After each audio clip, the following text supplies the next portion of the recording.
মানুষ যখন অসহায় হয় তখন বোঝা যায় কে আপন কে পর। তবে এটাই মনে রাখবেন, অসহায় হলে মানুষ চিনবেন, তার আগে কেউ চিনবেন না। এমনই বৃদ্ধ লোক যখন তার পাশে কেউ না থাকে, সে বড় অসহায়। তার মতো অসহায় কেউ নেই। বৃদ্ধ মানুষের পাশে একজনই থাকে, তার স্বামী। তার স্বামী যখন পৃথিবীতেই না থাকে, তখন তো সে দুনিয়ার অসহায়। তাই সকলেই ভাই বোনদের বলতেছি, বাবা মাকে কখনো অবহেলা করো না। বাবা মা যখন বৃদ্ধ হবে, তাদের সন্তানের মতো দেখাশোনা করতে হবে। কিন্তু আমরা তা পারি না।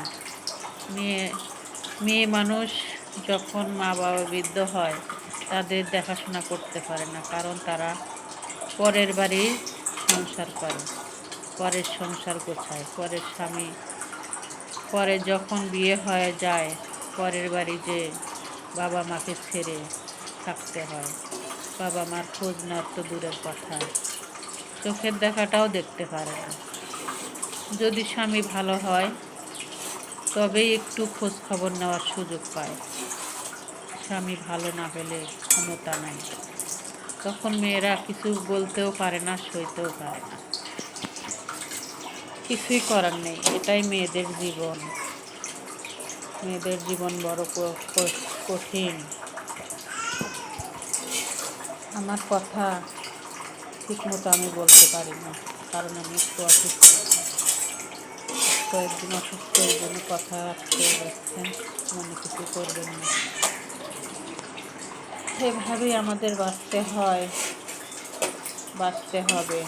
এটাই বাস্তব, এটাই মেনে নিতে হবে। কি করার, কিছুই করার নাই। বাবা মাকে দেখতেও পারে না, তাদের সেবা যত্নও করতে পারে না। মেয়েরা তো বাধা, হাত পা বাঁধা। মেয়েদের পরের সংসারে যে সব কিছু আপন করে নিতে হয়, আপনজন বাবা মা ভাই বোন পর করে। কি করব, মেয়েদের কিছুই করার নেই। চাউলের আটা রুটি, গরুর নিহারি, সেমাই, এই সকালের নাস্তা। কেমন হলো আমার প্রিয় দর্শকেরা? ভালো লাগলে লাইক কমেন্ট দিয়ে পাশে থাকবেন, সহযোগিতা করবেন। সবাই সবার পাশে থাকতে হবে, সকলকেই সহযোগিতা করতে হবে, সাপোর্ট করতে হবে। বন্ধুত্বের হাত বাড়িয়ে দিতে হবে।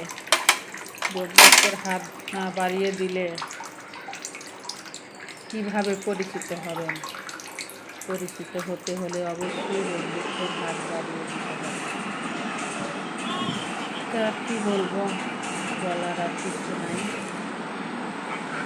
মা বাবাকে দেখে রাখবেন। মা বাবাকে সহযোগিতা করবেন, তারা কি করতে হয় এই বয়সে। আমরাও তো একদিন বৃদ্ধ হব, এটাই মনে রাখতে হবে।